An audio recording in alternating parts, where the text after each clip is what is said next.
Coverage of the 2019 NBA playoffs lives on NBA TV. In their franchise history, the Toronto Raptors have been in 16 playoff series, and historically, Game 1 has been forgettable. They had lost 14 out of 16 series openers and were just 1-8 at home, including a loss in the Orlando series. As they began their 17th series Saturday night at home, they faced a much tougher challenge than the Magic presented in round 1.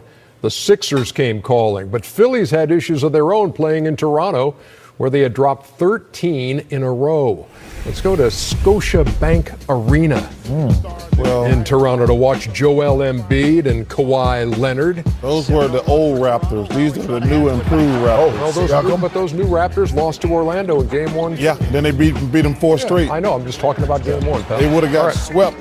They would have got swept last year like they did. How about Kawhi Leonard and Pascal Siakam in the first quarter? 17 each. Those boys, they put on a show. They put on a show, them two boys, and they had no answers for them. Oh, take your time. Wide open. Yeah, thanks. I think the size and the length is something that Philly has not seen.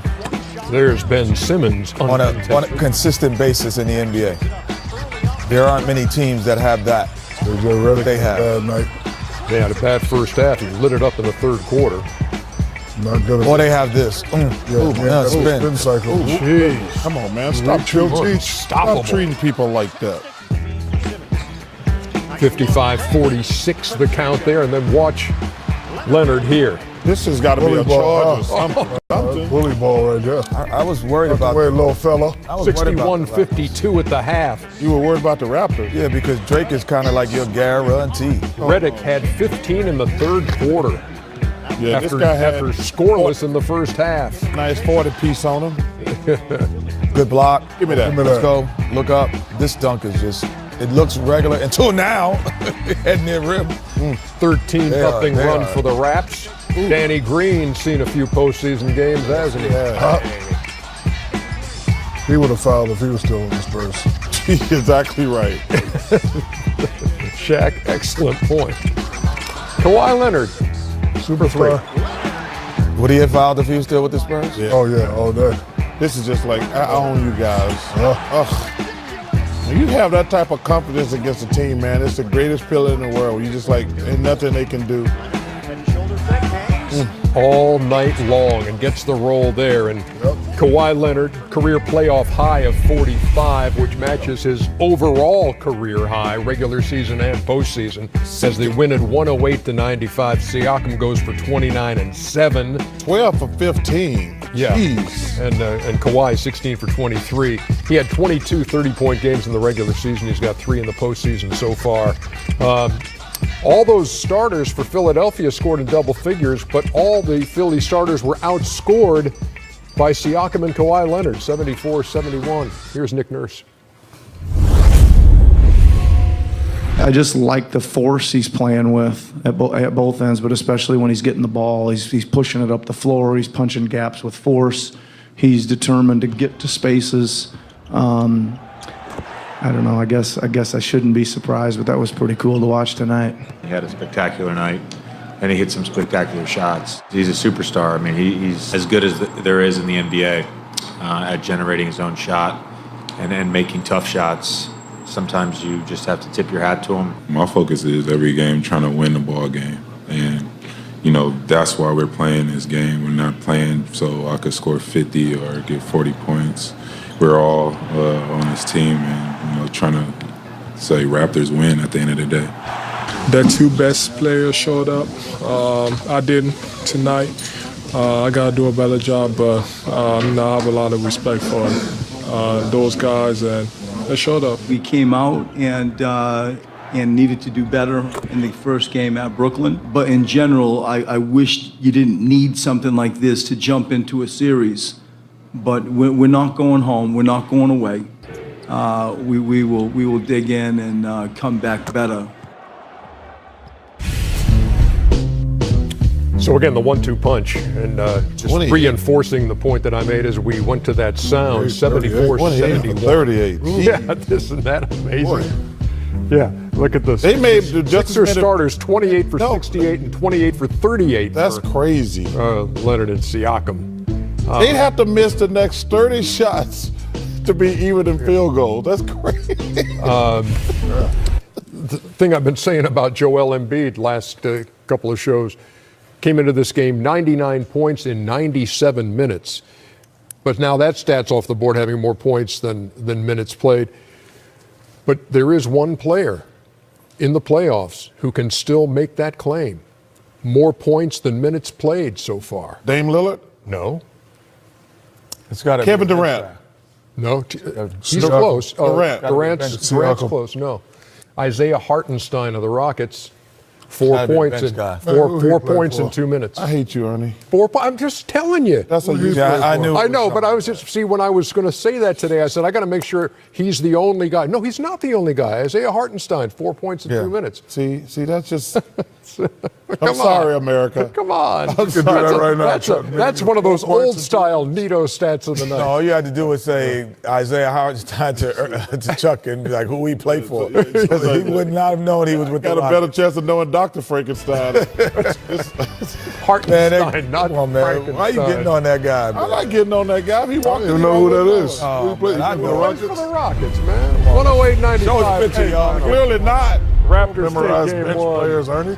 Got to research them all, Shaq. Got to research them all. Give him a break. Got to research my research. Tune into the NBA Awards presented by Kia to find out. Monday, June 24th, 9 o'clock Eastern Time on TNT. This was the scene. Mike Malone in the victorious Denver locker room. Congratulations. Game 7 is a special moment. We all grew up watching them, but to go out there in front of our great crowd and win another home game the way you did. After Game 6, we talked about not being there defensively, disciplined, aggressive. We did all that and then some tonight. They made a run for a young team down the stretch. They're making a run with their vets. We held our poise. We held our composure. Jamal, big shot. Our big play after big play. Tonight, enjoy it. You guys deserve it. I'm so proud of all you guys.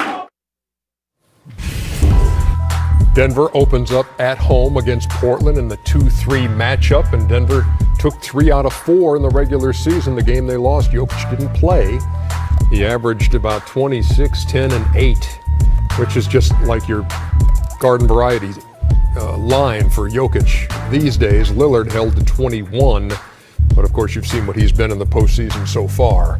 And that series will begin on Monday. I would love to hear from you guys because we've posted a couple of things. Blazers Nuggets, Chuck. I think you've got the Blazers, but in how many? 6. Blazers in 6. Jet? Blazers. Chuck and I. Hey, let's give him a number. Be quiet. I'm talking to Ernest. Yes, Ken. I'm going to stick with I was going to give you a compliment, but I'm going to stick with my decision with the Blazers. And I'll go in. We'll say 6. Blazers cheating off me 6. again. Shaq? I'm going with the Nuggets in 6. Jokic is a joy to watch. Really, really good. You mean Jokic is a joy to watch? Yeah, Jokic, whatever. He's really good. Is he a superstar big man in your estimation? It's nice to see a big man play like this. I haven't seen this in a while. Baby, this is what, 3rd, 4th year? 5th year? I'm not sure. I think it's his 4th year, right? Baby superstar, yes. Baby superstar, I like that. Like superstar in making. No, young, great player, but he definitely has room to, elevate his game even more. But I'm quite impressed at what he's doing, passing, rebounding, pushing it, making all the right plays. And it's good to see a big guy play like this. So I'm going to go with Denver in 6. I've got the Nuggets in 7. Winning another Game 7 for the Nuggets at home. San Antonio's season is over. We like to, when a team has the end of the run, we take a look at it. 22 straight playoff appearances. Again, the first time that Pop has had a team knocked out in back-to-back years in the first round. Rudy Gay, unrestricted free agent, he was the guy who kept him in this game tonight, as a matter of fact. But it's over at 48-34 and a number 7 seed, and they take the Nuggets to 7 games before falling tonight in Game 7. Tomorrow, couple of games tomorrow. Oh, yeah, big games. Boston and Milwaukee going to play their opener. Ooh. Houston and Golden State going to play their opener. Jared Greenberg, our buddy Jared Greenberg. Half man, half makeup. Jared is in Milwaukee to see Game 1, and he files this report. Believe it or not, it's April 27th, and we've got ourselves a winter storm warning here in Milwaukee on the eve of Game 1 of the Eastern Conference semifinals. Forecasters predicting between 3 and 6 inches of snow. Now, neither the Bucks or the Celtics practiced on Saturday, as each have had plenty of on-court time since sweeping their way through the first round, only drumming up the anticipation for what is expected to be an intense rematch from last year's postseason. It's very, kind of out of the ordinary for, I guess, finishing on Monday and not playing till Sunday. So, but Boston's dealing with the same thing. I don't think guys that was here last year forgot, what we went through, that we lost Game 7. Now, hopefully, we can still have that in our mind, focus what we got to do now, and try to win this series and not repeat what we did last year. For the most part, Giannis going to do his thing. I'm going to do my thing. Bud's going to do his thing. But the supporting cast is much more ready, I think, this year to step up and provide big minutes for us. Both teams will be without key pieces of their defense, as Malcolm Brogdon is expected to miss at least the first 2 games of the series, and Marcus Smart won't be ready to return for Game 1. Weather expected to clear up for Sunday's 1 Eastern, noon local tip time. But from what I understand, we're going to play inside. Now, not inside Ernie's old house, but about 15 minutes down the road at Fiserv Forum. In these mean streets, I'm Jared Greenberg. Jared Greenberg on the mean streets of Milwaukee. That was your old house? North 68th Street. Yeah, that's where I grew up. That was your house? That's the house. Your house, man. I'm asking a question, man. Look. I'm asking. Him and Pat Nelson? Yeah. The current owners. If you have grass, Ernie, that's not the That's pretty street. sweet. I'm just saying. Oh, that's awesome, man. I told you, we're going to go visit. We will, for the sure. Nelsons. In fact, I've been by the house when I've done the PGA at Whistling Straits. Really? Gone by, and yeah. What age did you move out of there? When I was 8. When you were 8? Yeah. Wow, that's some great memories. Oh, some unbelievable. Yeah, to see Jared Greenberg doing I want to ask you a question. There. We want to see if they still have that growth chart on the wall. Yeah, it's probably